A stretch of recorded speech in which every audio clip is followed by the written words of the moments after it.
बाई बाई बाई, श्रावण म्हटलं की सणांची नुसती रेलचेल असते. आत्ता नागपंचमी झाली आणि रक्षाबंधन आलं सुद्धा. भावासाठी गोडधोड करायला लागेल नाही का?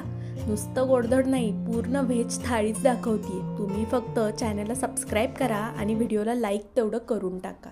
सगळ्यात पहिल्यांदा पाहूयात गोडाचा पदार्थ. ती म्हणजे आपली सोपी नेहमीचीच शेवयांची खीर. कढईमध्ये तूप टाकायचं. तुपावरती घरात असतील नसतील तेवढे सगळे ड्रायफ्रूट्स मस्त असे परतून घ्यायचे, म्हणजे ड्रायफ्रूट छान असे खमंग होतात. परतून झाले का लगेचच काढून घ्यायचे. आता त्याच कढईमध्ये आपल्याला पुन्हा 1 चमचाभर साजूक तूप घालून घ्यायचे आणि आता आपल्याला शेवई परतून घ्यायची. खिरीसाठी जी शेवई मिळती तीच वापरली. शेवई परतताना गॅस अगदी मंद ठेवायचा. जरा जरी गॅस वाढवलात ना, पापणी लावायच्या आत शेवया जळाल्याच म्हणून समजा. तेव्हा बारीक गॅसवरती छान अशी खमंग शेवईसुद्धा आपल्याला परतून घ्यायची. पाहू शकताय शेवई छान अशी परतून झाली. आता परतून घेतलेले ड्रायफ्रूट्स पुन्हा याच्यामध्ये घातलेत. तुम्ही नंतरही घालू शकता, मी आत्ताच घातलेत म्हणजे अजून छान कुरकुरीत होतील. आता पुन्हा सगळं मस्त असं परतून घेतलं आहे. आता यामध्ये मी दूध घालते. हे दूध उकळून थंड केलेलं आहे. तुम्ही गरम दूधही घालू शकता, काहीच हरकत नाही. 2 कप इतकं दूध मी यामध्ये घातलं आहे. जसजशी खीर बनवून थंड व्हायला लागते तसतशी खीर आणखी घट्ट व्हायला लागते. आमच्याकडे थोडी घट्टसरच खीर खातात. तुम्हाला जर पातळ हवी असेल तर तुम्ही थोडं दूध जास्त घातलं तरीही चालेल. मस्त असं ढवळत राहायचं आणि 5 मिनटामध्ये आपली खीर मस्त बनून तयार होते. आता खीर बऱ्यापैकी शिजून झालेली आहे. आता या स्टेजला आपण याच्यामध्ये वेलची आणि जायफळाची पूड घालणार आहोत. वेलचीमुळे छान असा सुगंध येतो आणि टेस्टही छान येते. वेलची पूड घातली आणि आता जायफळ मी या पद्धतीनं किसून घालते. बरं, वेलची जायफळाची पूड कशी बनवायची हेही चॅनलमध्ये शॉर्ट्समध्ये अपलोड केलेलं आहे. पाहिलं नसेल तर नक्की पहा, पण त्यासाठी चॅनलला सबस्क्राईब तेवढं करून घ्या. आता यामध्ये मी केशराचं दूध घालून घेते, जेणेकरून केशराचा रंग आणि स्वाद दोन्ही आपल्या खिरीमध्ये छान असं जाईल. आता पुन्हा ढवळून घेतलं आहे आणि आता फायनली मी यामध्ये साखर घातली. साखरेशिवाय गोडाचा पदार्थ अपूर्णच नाही का? आता तुम्ही पाहू शकता या कन्सिस्टन्सीची आपली खीर बनवून तयार झालेली आहे. आता गोडाचा पहिला पदार्थ तर बनवून झालेला आहे. गोडाने आपल्या थाळीला सुरुवात झाली आहे. तेव्हा तुम्हीसुद्धा गोड गोड कमेंट नक्की करा. अशीच एक 5 ते 7 मिनटं मी खिरीला छान असं उकळून घेतलेलं आहे.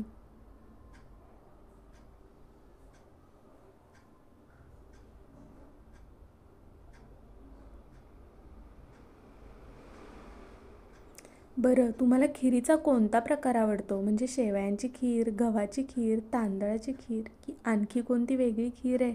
मला कमेंट करून नक्की सांगा बरं का. आता खीर बनवून तयार आहे, ती बाजूला ठेवूयात आणि बनवायला घेऊयात भरलेली भेंडी. भरलेली भेंडी करतोय, पण एक एक भेंडी भरायची नाही आहे, झटपट बनवायची आहे. या पद्धतीने एका भेंडीला 2 भाग केलेत आणि त्याला मध्ये एक चीर पाडून घेतली.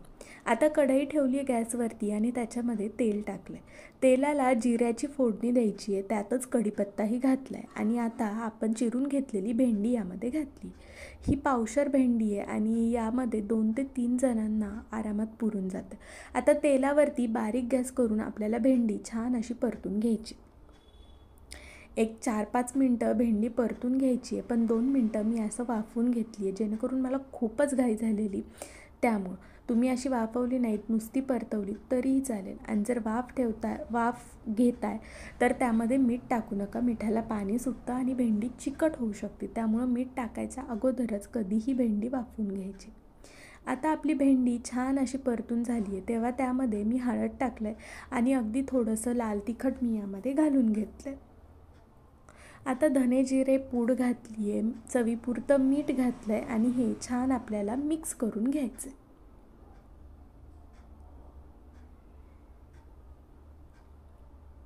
या पद्धतीनं सतत परतत आपल्याला भेंडी परतून घ्यायची आहे. आता मी यामध्ये शेंगदाण्याचा कूट घातला आहे. भाजलेल्या शेंगदाण्यांचा हा कूट आहे. शेंगदाण्याचा कूट घातल्यानंतर आपल्याला भेंडीला सतत हलवायचं आहे, कारण कूट हा थोडासा लवकर करपू शकतो. आता मी घातला मॅजिक मसाला, तो म्हणजे मॅगी मसाला. यानं भेंडी चटपटीत होती आणि अगदी मस्त लागती. कधीतरी नक्की ट्राय करून बघा. अशा पद्धतीनं एक 5 ते 7 मिनटं परतल्यानंतर आपली भेंडीची भाजीसुद्धा बनवून तयार झालेली आहे. मस्त हिरवीगार कोथिंबीर घालायची आणि पुन्हा भेंडी मिक्स करायची. पाहू शकता एकदम चटपटीत आणि मस्त अशी भेंडी तयार झाली आहे. आणि हो, ही शिजतेही लवकर. असं वाटतं की फक्त परतायची आहे, शिजत नाही, पण नक्की शिजते. आता मी पीठ मळून घेते. गव्हाचं पीठ घेतलं आहे, त्याच्यामध्ये चवीपुरतं मीठ घातलं आहे आणि आता थोडं थोडं पाणी घालत मी ह्या पिठाचा गोळा तयार करून घेणार आहे. आता मी इथं चपाती बनवते आहे, कारण की पावसाळ्याचे दिवस आहेत आणि तेलकट नको. नाहीतर मग तुम्ही पुऱ्या बनवल्यात तरीही चालेल. पुऱ्याही याच पद्धतीने करायच्या, फक्त थोडंसं पीठ आणखी घट्ट मळायचं आणि छान गोल गोल पुऱ्या लाटायच्या आणि तेलामध्ये तळून घ्यायच्या. या पद्धतीनं मी छान असा पिठाचा गोळा बनवून घेतलेला आहे. पीठ छान असं आपलं मळून झाल्यानंतरनं त्याला थोडासा तेलाचा हात लावायचा, म्हणजे चपात्या छान मऊ मऊ होतात.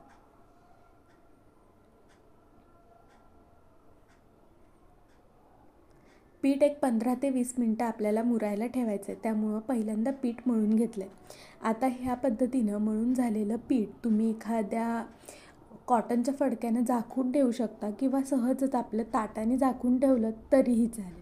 पीठ बाजूला ठेवूयात. आता तयार करूयात पुलाव. पुलाव तर मी कुकरमध्येच करते आहे, जेणेकरून झटपट होईल. कुकरमध्ये तेल टाकलं आहे आणि मस्त अशी जिऱ्याची फोडणी दिली.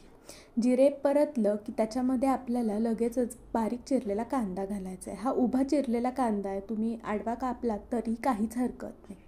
या पद्धतीनं कांदा आपल्याला थोडासा रंग बदलेपर्यंत परतून घ्यायचा आहे. त्यामध्ये आलं लसणाची मी पेस्ट टाकत, तीही आपल्याला छान अशी परतवून घ्यायची, जेणेकरून त्याचा कच्चापणा निघून जाईल. कांदा परतून झाला की 4-5 हिरव्या मिरच्या मी यामध्ये घातल्यात आणि काही व्हेजिटेबल, ज्याच्यामध्ये मी गाजर, शिमला मिरची आणि ग्रीन पीस घेतलेला आहे. स्वच्छ धुवून छान या पद्धतीनं कट करून हे आपल्याला आपल्या पुलावामध्ये घालायचं आहे. म्हणजे पांढऱ्या भातामध्ये हे कुठंतरी उठून दिसतं आणि खायलाही छान लागतं, शिवाय हेल्दीसुद्धा.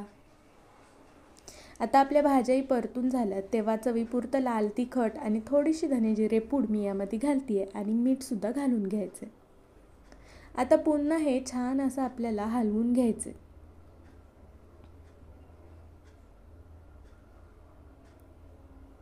या पद्धतीनं मिक्स करून झालं आहे. मी इथं बासमती तांदूळ घेतलेला आहे. तांदूळ असा छान सुवासिक घ्यायचा आणि स्वच्छ 1-2 पाण्यानं धुवायचा आणि नंतरच आपल्याला हा पुलावासाठी वापरायचा आहे. आता तांदूळ घातल्यानंतरनं तांदूळसुद्धा आपल्याला 1-2 ते 3 मिनटं छान परतून घ्यायचा आहे, जेणेकरून आपला भात छान मोकळा सुटसुटीत होतो आणि चवही छान लागते. तेव्हा असा मंद गॅसवरती तांदूळ नक्की परतत जा. आणि आता थोडीशी कोथिंबीर यामध्ये मी घातली आहे आणि आता आपल्याला जे पाणी यामध्ये घालायचं आहे, ते पाणी तुम्ही थंड घालू नका. अगदीच गरम कोमट पाणी असेल तर ते पाणी तुम्ही वापरा. उकळतं पाहिजेल असं काही नाही, पण थंड पण घालू नका. आता मी यामध्ये पाणी घातलं आहे. 1 वाटी इतका मी तांदूळ घेतलेला, तर त्यासाठी मी 2 वाटी पाणी घातलेलं आहे. आता गॅस बंद आता कुकरचं झाकण लावायचं आणि कुकरच्या 1-2 ते 3 शिट्ट्या काढून घ्यायच्या, ज्याच्यात आपला पुलाव मस्त असा बनून तयार होतो. पुलाव बनतोय, आता आपण बनवूयात मस्त अशी पनीराची भाजी. त्याच्यासाठी वाटण्यासाठी प्रिपरेशन करूयात. मग पॅनमध्ये मी तेल टाकलं आहे आणि तेलामध्ये एक कांदा कापून टाकलेला आहे. कांदा झाला की एक छोटंसं टोमॅटो मी कापून या पद्धतीनं पॅनमध्ये टाकलं आहे. 2 हिरव्या मिरच्या टाकल्यात आणि थोड्याशा लसणाच्या पाकळ्या, एक 7-8, 1 इंच इतकं आलं बारीक चिरून टाकलेलं आहे. त्यानंतरनं थोडीशी कोथिंबीर बारीक कापून घातली आहे. आता तुम्ही म्हणाल ही काय करते असं, पण तुम्ही बघा तर थोडंसं खोबरं टाकलं आहे. हे छान असं परतवून घ्यायचं आणि या पद्धतीनं जर का तुम्ही ग्रेव्ही तयार कराल ना, तर हॉटेलच्या भाजीलाही टक्कर द्याल. इतकी मस्त अशी पनीराची भाजी बनवून तयार होती. थोडीशी साखर घातली आहे आणि थोडंसं मीठ यामध्ये घातलं आहे, जेणेकरून आपल्या सगळ्या भाज्या लवकर मऊ होतील. आता ह्या भाज्यांमध्ये मी पाणी घालते. अर्धा ग्लास इतकं पाणी मी घातलं आहे आणि आता झाकण ठेवून आपल्याला ह्या सगळ्या भाज्या अशाच शिजवून घ्यायच्या. एकदा या पद्धतीनं तुम्ही भाजी कराल ना, तर तुमच्या बाकीच्या सगळ्या पद्धती विसरून जाल. त्यामुळे एकदा नक्की बनवून बघा. आणि कसं बनलं आहे ते सुद्धा मला सांगा. बरं, तुमच्याशी बोलण्याच्या नादात मी यामध्ये काजू टाकायचे विसरले होते, त्यामुळं आता मी नंतरनं यामध्ये काजू टाकलेत आणि पुन्हा हे पाणी आटेपर्यंत आपल्याला छान असं हे आटवून घ्यायचं आहे. आता तुम्ही पाहू शकताय बऱ्यापैकी याच्यातलं पाणी आटलेलं आहे. आता हे सगळं मिश्रण आपल्याला थंड होऊ द्यायचं आहे आणि थंड झाल्यानंतर आपल्याला हे वाटून घ्यायचं आहे. आता मला घाई आहे त्यामुळे मी मिक्सरच्या भांड्यामध्ये काढते आणि मग थंड झाल्यावर वाटून घेणार आहे. तर त्याच पॅनमध्ये मी पुन्हा पॅन विसळून घेतला आहे आणि थोडंसं बटर घातलं आहे. थोडंसं म्हणजे जरा जास्तच आहे, पण काही नाही, चमचमीत करायचं आहे म्हटल्यावरती चालतं. त्यामध्ये पनीरचे तुकडे, त्यानंतरनं शिमला मिरची आणि कांद्याचे या पद्धतीनं काप करून मी त्यामध्ये घातलेलं आहे आणि हे सगळं आता आपल्याला बटरवरती मस्त असं परतून घ्यायचं आहे. त्याला छान टेस्ट येते. आता चवीपुरतं मीठ, थोडंसं लाल तिखट आणि थोडीशी हळद यामध्ये घालून घ्यायची आणि छान असं परतून घ्यायचं आहे.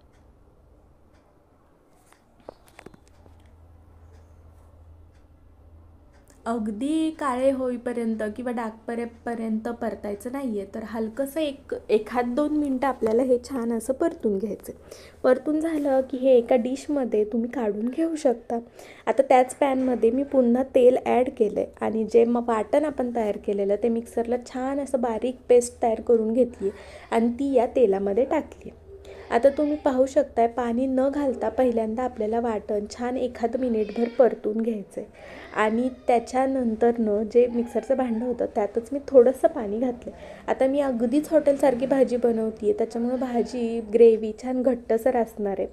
तुम्हाला जर पातळ हवी असेल तर तुम्ही पाणी घातलं तरीही चालेल. आता घालूयात पावडर मसाले. त्यामध्ये धने जिरे पूड, लाल तिखट, गरम मसाला, त्यानंतरनं हळद, परत गोडा मसाला आणि थोडासा तुमच्या घरात जर असेल तर तुम्ही पावभाजी मसालाही घालू शकता आणि पनीर मसाला असेल तर पनीर मसालाही घालू शकता.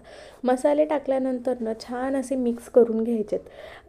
छान ग्रेव्ही असल्यामुळे आपले मसाले जळत नाहीत, पण छान असे मिक्स करून घ्यायचे, कुठेही घाटी राहता कामा नयेत.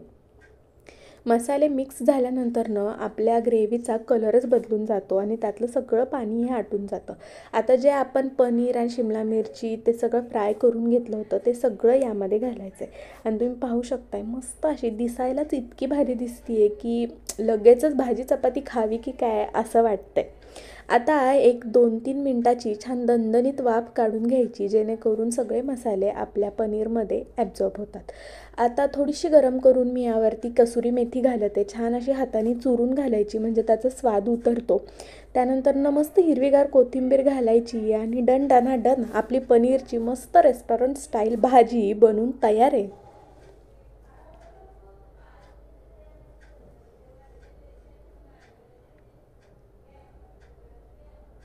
आहाहा!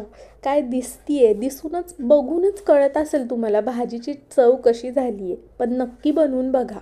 आता तुम्ही पाहू शकता तोपर्यंत कुकरही गार झाला आहे. या पद्धतीनं मोकळा ढाकळा असा आपला टेस्टी चविष्ट पुलाव बनवून तयार आहे. हिरवीगार कोथिंबीर घालायची आणि मस्त मिक्स करून घ्यायचा. मिक्स यासाठी करायचा की पुलावाच्या आतमध्ये जी वाफ असते ती लगेच बाहेर निघून जाते. अगदी खूप ढवळायचं नाही, तांदूळ अख्खे राहिले पाहिजेत, नाहीतर तांदूळ तुटू शकतात. या पद्धतीनं आपला पुलाव तयार आहे, पनीरची भाजी तयार आहे, भेंडीची भाजी तयार आहे आणि गोडाची खीरही तयार आहे. आता आपलं राहिलं आहे काय, तर आपल्याला करायच्या चपात्या. आता भाताकडं बघून झालं असेल तर चला मंडळी चपात्या करायला घेऊयात. या पद्धतीनं पिठाचे छान गोळे बनवून घ्यायचे. एकदाच सगळे गोळे बनवून घेतलेत तरीही चालेल आणि अशी छोटीशी पुरी लाटून झाली की त्यावरती तेल लावायचं, थोडंसं गव्हाचं पीठ टाकायचं. त्यानंतरनं तुम्ही घडीच्या पोळ्या करत असाल तर घडीच्या करा किंवा मग या पद्धतीनं पराठ्यासारख्या, पुरणपोळीसारख्या जर माझ्यासारख्या पोळ्या करत असाल तर अशा करा. या पोळ्या नक्की म्हणजे नक्की फुगतात. घडीची पोळी एक वेळ सगळ्यांचीच फुगते अशी नाही, पण या पद्धतीनं जर पोळी कराल तर ती नक्की फुगणार. अशाच पद्धतीनं एक एक करत मी सगळ्या चपात्या लाटून घेणार आहे. तोवर तुम्ही या रक्षाबंधनाला काय प्लॅन केलं आहे मला नक्की सांगा बरं का. आणि रक्षाबंधन स्पेशल नारळी भाताचा व्हिडिओसुद्धा उद्या सकाळी आपल्या चॅनलवरती येईल. तेव्हा त्यासाठी चॅनलला सबस्क्राईब करा आणि बेल आयकॉनवर क्लिक करा, म्हणजे व्हिडिओ आला की तुमची बेल लगेच वाजेल आणि व्हिडिओ तुम्हाला समजेल. आता मस्त अशी आपल्याला चपाती भाजून घ्यायची. एका बाजूने चपाती लगेचच पलटून घ्यायची, जेणेकरून आपली चपाती मस्त अशी फुगते. तुम्ही म्हणाल कुठे फुगली आहे चपाती, पण अहो थांबा, थोडंसं तेल तर लावू द्या, तिला फुगायला वेळ तर द्या, तिच्या आत वाफ जायला थोडा वेळ तर लागेलच ना. या पद्धतीनं तुम्ही पाहू शकताय टम्म अशा चपात्या फुगतात. एकदा ह्या पद्धतीनं नक्की करून बघा, म्हणजे जर तुमची चपाती फुगत नसेल तर ही छोटीशी टीप. आता काही जण इतकीच चपाती भाजतात, पण अशी भाजली तर आमच्याकडं चपाती कच्ची आहे असं म्हटलं जातं. त्यामुळं थोडीशी काळपट अशी भाजावी लागते. छान खरपूस भाजली की मग चपाती छान भाजली आहे बरं का, असं म्हटलं जातं.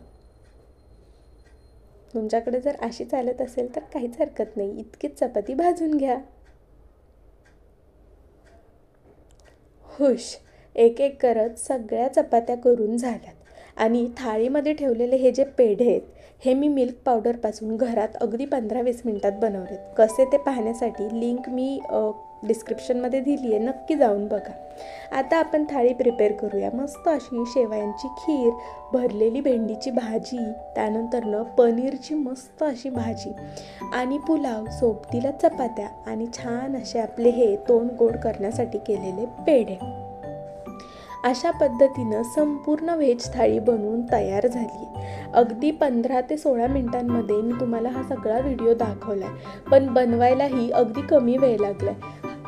फार तर 1 तासाभरामध्ये हा संपूर्ण स्वयंपाक बनतो आणि झटपट होतो.